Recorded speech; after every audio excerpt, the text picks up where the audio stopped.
Kedengaranlah kepada Yakub, anak-anak Laban berkata demikian. Yakub telah mengambil segala harta milik ayah kita, dan dari harta itulah ia membangun segala kekayaannya. Lagi kelihatan kepada Yakub dari muka Laban bahwa Laban tidak lagi seperti yang sudah kepadanya. Lalu berfirmanlah Tuhan kepada Yakub, pulanglah ke negeri nenek moyangmu dan kepada kaummu, dan aku akan menyertai engkau. Sesudah itu Yakub menyuruh memanggil Rahel dan Lea untuk datang ke padang, ke tempat kambing dombanya. Lalu ia berkata kepada mereka, telah kulihat dari muka ayahmu bahwa ia tidak lagi seperti yang sudah kepadaku, tetapi Allah ayahku menyertai aku. Juga kamu sendiri tahu bahwa aku telah bekerja sekuat-kuatku pada ayahmu, tetapi ayahmu telah berlaku curang kepadaku dan telah 10 kali mengubah upahku. Tetapi Allah tidak membiarkan dia berbuat jahat kepadaku. Apabila ia berkata, yang berbintik-bintiklah akan menjadi upahmu, maka segala kambing domba itu beroleh anak yang berbintik-bintik. Dan apabila ia berkata, yang bercoreng-corenglah akan menjadi upahmu, maka segala kambing domba itu beroleh anak yang bercoreng-coreng. Demikianlah Allah mengambil ternak ayahmu dan memberikannya kepadaku. Pada suatu kali, pada masa kambing domba itu suka berkelamin, maka aku bermimpi dan melihat bahwa jantan-jantan yang menjantani kambing domba itu bercoreng-coreng, berbintik-bintik dan berbelang-belang. Dan malaikat Allah berfirman kepadaku dalam mimpi itu, Yakub. Jawabku, ya Tuhan. Lalu ia berfirman, angkatlah mukamu dan lihatlah bahwa segala jantan yang menjantani kambing domba itu bercoreng-coreng, berbintik-bintik dan berbelang-belang. Sebab telah kulihat semua yang dilakukan oleh Laban itu kepadamu.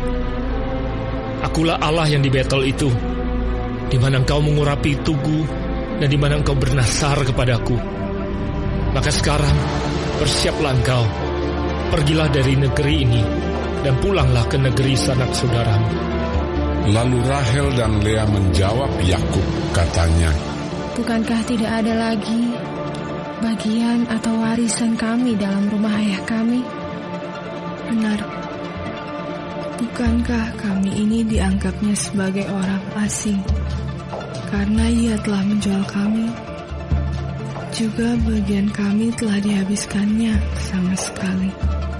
Tetapi segala kekayaan yang telah diambil Allah dari ayah kami adalah milik kami dan anak-anak kami. Maka sekarang perbuatlah segala yang difirmankan Allah kepadamu.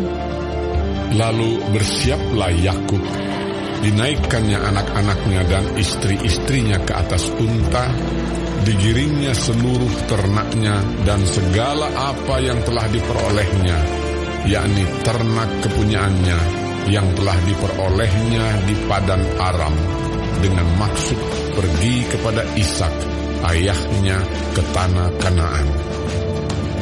Adapun Laban telah pergi menggunting bulu domba-dombanya. Ketika itulah Rahel mencuri terafim ayahnya. Dan Yakub mengakali Laban orang Aram itu dengan tidak memberitahukan kepadanya bahwa ia mau lari. Demikianlah ia lari dengan segala harta miliknya.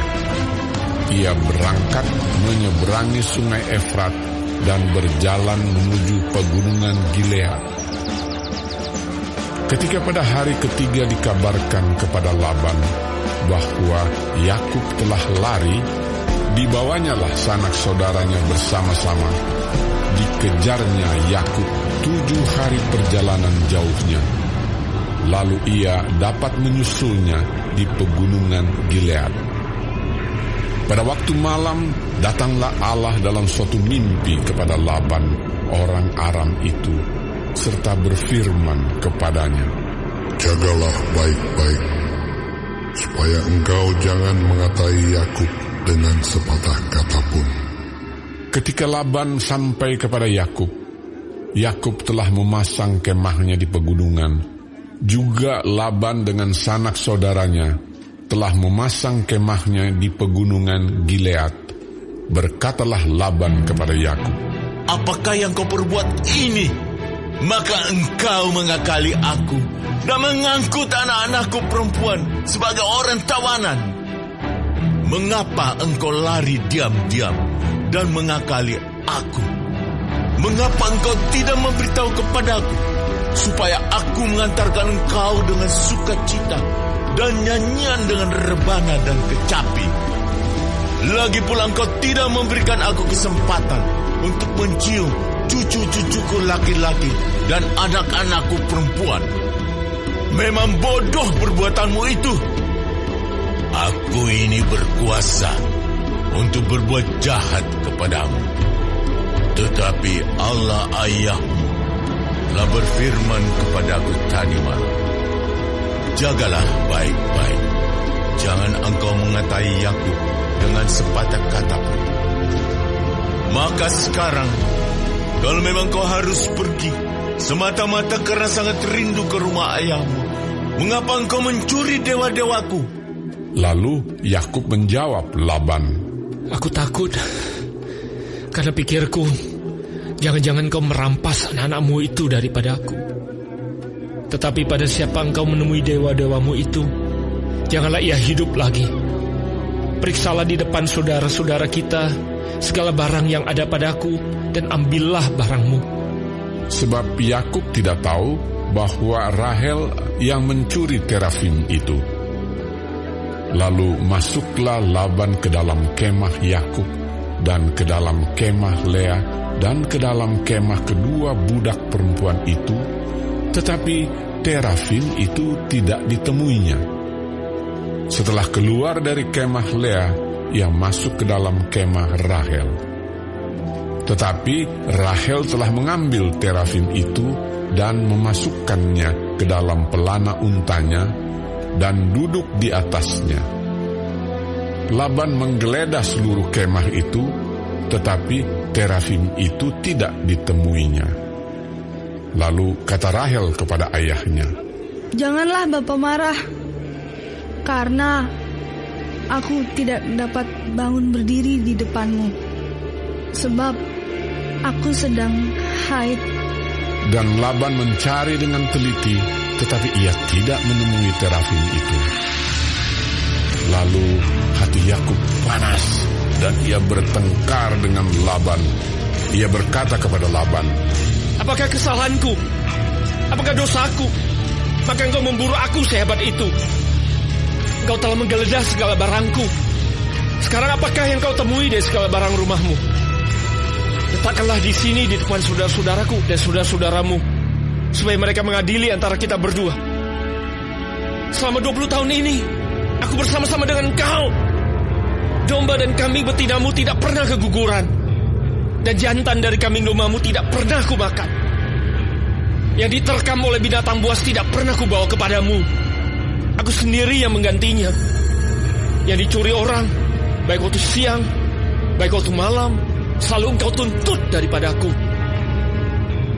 Aku dimakan panas hari waktu siang, dan kedinginan waktu malam, dan mataku jauh daripada tertidur. Selama 20 tahun ini aku di rumahmu. Aku telah bekerja padamu 14 tahun lamanya untuk mendapat kedua anakmu, dan 6 tahun untuk mendapat ternakmu. Dan engkau telah 10 kali mengubah upahku. Seandainya Allah ayahku, Allah Abraham, dan yang disegani oleh Ishak tidak menyertai aku, tentulah engkau sekarang membiarkan aku pergi dengan tangan hampa. Tetapi kesengsaranku dan jerih payahku telah diperhatikan Allah, dan Ia telah menjatuhkan putusan tadi malam." Lalu Laban menjawab Yakub, Perempuan-perempuan ini anakmu, dan anak-anak lelaki ini cucuku, dan ternak ini ternakku. Bahkan segala yang kau lihat di sini adalah milikku. Jadi apakah yang dapat kuperbuat sekarang kepada anak-anakku ini, atau kepada anak-anak yang dilahirkan mereka?